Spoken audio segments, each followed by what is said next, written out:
Hello friends, ഇന്ന് ഞാനിവിടെ മുരിങ്ങയിലിട്ട മുട്ടത്തോരനാണ് കേട്ടോ ഉണ്ടാക്കുന്നത്. അപ്പോൾ അതിനായിട്ട് മുരിങ്ങയിലേക്ക് പറിച്ചുകൊണ്ടിരിക്കുകയാണ്.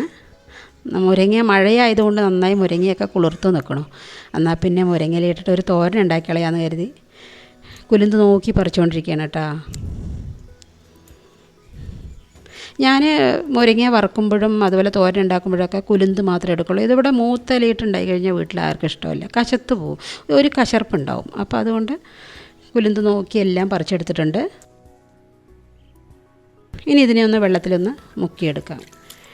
ഇതിൽ ചെറിയ ചെറിയ പ്രാണികളുണ്ടാവും, പിന്നെ ഇതിൻ്റെ ഒരു വെള്ള പൊടി ഉണ്ടാവും ഈ മുരിങ്ങേൻ്റെ ഇലയുടെ അടിയിലൊക്കെ. അപ്പോൾ ഇതുപോലെ ഒന്ന് 2-3 തവണ മുക്കിയെടുത്ത് കഴിഞ്ഞാൽ അതൊക്കെ പോവും.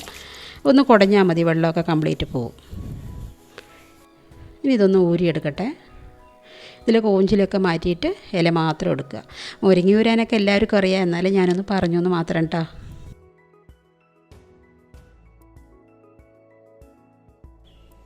ഇനി നമുക്ക് തോരൻ ഉണ്ടാക്കാൻ തുടങ്ങാം. അതിന് ഞാൻ ഒരു മൺചട്ടിയാണ് കേട്ടോ എടുത്തിരിക്കുന്നത്. അതിൽ ഓയിൽ ഒഴിച്ച് കൊടുക്കാം. വെളിച്ചെണ്ണയാണ് കേട്ടോ ഞാൻ ഒഴിക്കുന്നത്. ഇതിലേക്ക് ഒരു അരമുറി സവോള പൊടിയായി അരിഞ്ഞത്, ഒരു 3-4 അല്ലി വെളുത്തുള്ളി പൊടിയായി അരിഞ്ഞത്, ഒരു 2 പച്ചമുളക് ചെറുതായി അരിഞ്ഞത്, അതും കൂടി ഇട്ടിട്ട് ഒന്ന് വഴറ്റിയെടുക്കാം. ഇത് ഉള്ളി ഒന്ന് വെന്ത് കിട്ടാൻ വേണ്ടിയിട്ട് ഞാൻ ലേസം ഇത് ഉള്ളി വഴണ്ട് കിട്ടാൻ ഉപ്പിടുന്നുണ്ട്. ഇനി ലേസം വെള്ളം ഒഴിക്കുന്നുണ്ട് കേട്ടോ. അത് പെട്ടെന്ന് വെന്ത് കിട്ടാനാണ് ഉള്ളി, അതിൻ്റെ പച്ചമണമൊക്കെ ഒന്ന് മാറിക്കിട്ടാൻ. എന്നിട്ട് മുരിങ്ങ ഇട്ട് കൊടുക്കും. ഞാൻ എപ്പോഴും മുരിങ്ങ വറുക്കുമ്പോൾ ലേസം വെള്ളം ഒഴിക്കാറുണ്ട്. ഞാനെപ്പോഴും ഇങ്ങനെ വറുക്കാറുള്ളത്. ചിലവർ വെളിച്ചെണ്ണയിൽ തന്നെ ഇങ്ങനെ വഴറ്റിയെടുക്കുകയാണ് ഞാൻ കണ്ടിട്ടുള്ളത്. പക്ഷേ എനിക്കിവിടെ ലേസം വെള്ളമൊക്കെ ഒഴിച്ചിട്ടാണ് ഞാനിവിടെ മുരിങ്ങ വറുത്തെടുക്കുക. അപ്പോൾ ഉള്ളി നന്നായി വെന്ത് കിട്ടും, ഉള്ളി പച്ചമുളകൊക്കെ നന്നായി വേകും.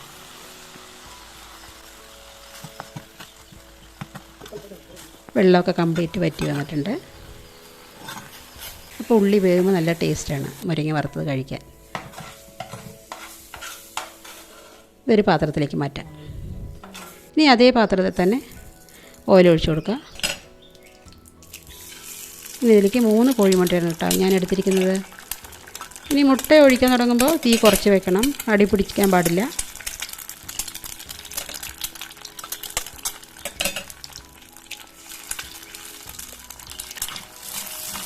ഇനി പതുക്കെ ഇതൊന്ന് പൊരിച്ചെടുക്കണം, എല്ലാവടെയും ഒന്ന് ചേർത്ത് ഇളക്കിയിട്ട്.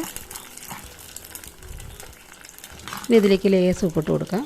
മുരിങ്ങ വറുക്കുമ്പോഴും ഉപ്പിട്ടിട്ടുണ്ട് കേട്ടോ. അപ്പം നിങ്ങൾ മുരിങ്ങ ഇലയിൽ ഉപ്പുണ്ടാവും എന്തായാലും. അപ്പോൾ 2 തവണ ഉപ്പിട്ടിട്ടുണ്ട്. അപ്പോൾ നോക്കിയിട്ടൊക്കെ ഉപ്പിട്ടാൽ മതി. ഇനി ലേസം കുരുമുളക് പൊടി ഒരു 1/2 ടീസ്പൂൺ കേട്ടോ. മുട്ടയൊക്കെ നന്നായി പൊരിഞ്ഞ് വന്നിട്ടുണ്ട്. ഇനി ഇതിലേക്ക് നമ്മൾ വറുത്ത് വെച്ചിട്ടുള്ള മുരിങ്ങയും കൂടെ ചേർക്കാം. മുരിങ്ങ വറുത്ത് വന്നപ്പോൾ കുറഞ്ഞു പോയിട്ടോ, ഈ കുലുന്തായതുകൊണ്ടേ കുറച്ചേ ഉണ്ടായിരുന്നുള്ളൂ. എന്നാലും നല്ല ടേസ്റ്റാണ്, മുട്ട കൂടുതലുണ്ട്. ഞാൻ പിന്നെ തേങ്ങയൊന്നും ചേർക്കുന്നില്ല കേട്ടോ ഇതിൽ. അപ്പോൾ നമ്മുടെ ടേസ്റ്റി ആയിട്ടുള്ള മുരിങ്ങയിലിട്ട മുട്ടത്തോരൻ ഇവിടെ റെഡി ആയിട്ടുണ്ട്. ഈ ഇലക്കറി കഴിക്കാത്ത കുട്ടികളൊക്കെ ഉണ്ടെങ്കിൽ ഇതുപോലെ മുട്ട ഉടച്ചിട്ട് മുരിങ്ങയിലേക്ക് ഊരിയിട്ടിട്ട് തോരൻ ഉണ്ടാക്കി കൊടുത്തു കഴിഞ്ഞാൽ അവർ നന്നായി കഴിക്കുകയും ചെയ്യും, നല്ല ടേസ്റ്റുമാണ്. അപ്പോൾ എൻ്റെ വീഡിയോ ആദ്യമായിട്ടാണ് കാണുന്നതെങ്കിൽ ലൈക്ക് ചെയ്യുക, ഷെയർ ചെയ്യുക, സബ്സ്ക്രൈബ് ചെയ്യുക. അപ്പോൾ അടുത്ത നല്ലൊരു വീഡിയോ ആയിട്ട് വരുന്നവരെ എല്ലാവർക്കും ബൈ.